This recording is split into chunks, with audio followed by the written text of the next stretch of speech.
Hi, so I'm here. Um, there was a request for a tutorial, so I'm going to do that. And first up, it's how I join the yarn on my 10 stitch blanket, because I did mention that I use Russian join and I don't have to weave in my ends later. So first we start off with a tapestry needle, just a fairly standard one. This is kind of a small one because it is for fingering weight yarn. And then we start off, and then we continue with the yarn that we are going to join to. And then we have the yarn that we are going to join with. I think I said that correctly. Anyhow, I know that they're very similar colors. There's a very slight difference. That's because this is just the next ball of yarn that's going to go in my blanket, and this is the ones before that because I'm going to try and do like several at a time since it goes pretty fast once I get started working on it. But anyhow, we're going to thread this needle, and I do it kind of differently. I don't try and stick it through because yarn tends to split, but this way it doesn't matter how splitty it gets, it just all goes through. And sometimes, yeah, it catches and you kind of have to adjust your end a little bit, but that's not that big of a deal. I don't think I showed any of that on the screen, but okay, let's do it again. So I just wrap it around the needle so that it's tight and pulled, and then I turn the needle and slide it right over that. And normally it works better. This is not my day.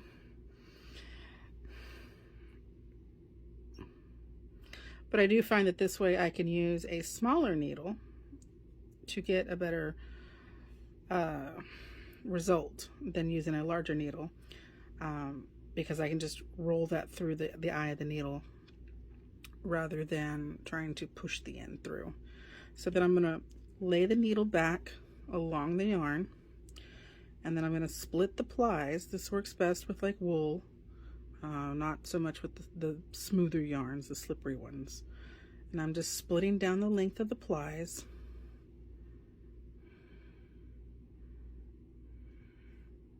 I know it's a little hard to see, but... And I'm going to go until I've got a decent amount, which is usually a little bit more than that. So...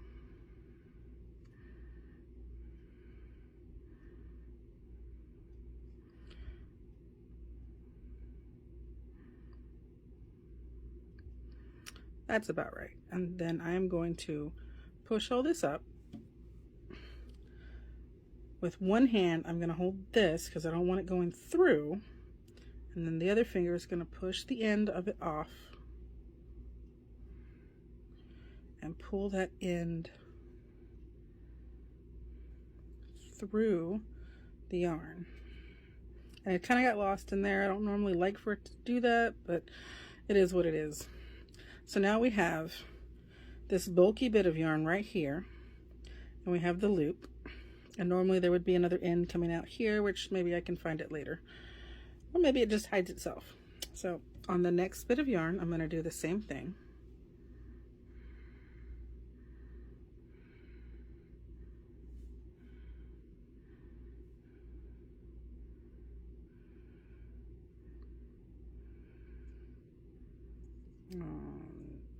Oh, there we go.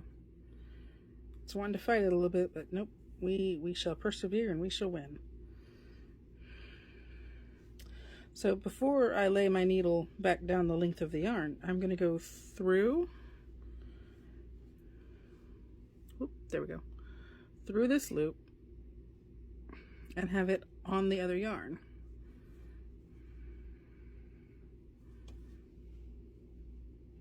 So now I will rotate the needle back, and I will go down the plies, and you see how the loop is on the yarn. And then just rotate down, go through the plies to about the same amount of length that I did before. It's kind of variable. It doesn't have to be perfect. I mean, I wouldn't let it be too short because that can be its own issues.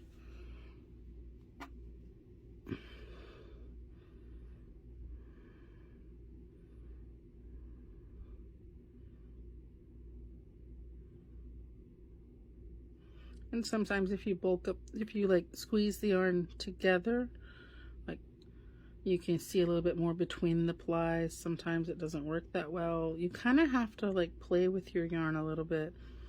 The more plies, the better. I think Felici is a 3-stranded ply, maybe 2. I could be confused.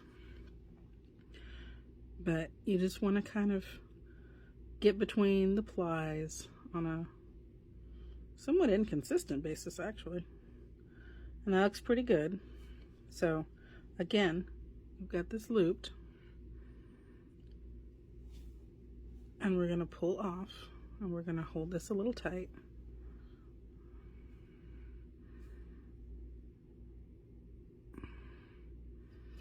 So I'm going to reach through here and pull the one that appears to be the end, and hey, I was right.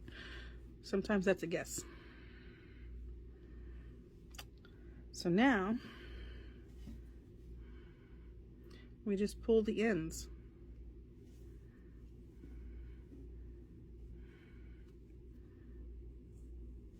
Run your nail down it. You can do that. If I can find, oh, there it is. I found the end over here that I'd lost previously. So I'm going to release that a little bit, and I'm going to pull it and make sure it's tight. There is a loop here, but when I'm knitting, that's not going to show. At least it normally hasn't in my experience. I probably should have done that one a little bit better. I might even be able to go back and fix it. But I'm not going to worry about that right now. I think it'll be fine in the blanket that I'm doing. Let's see if we can... And you can even see there just how tight that is and how indiscernible. Now when they're different colors, very obviously you can see the difference at that point. I don't think I have one. But in a project where they're different colors, that's kind of the point, is to see where they switch.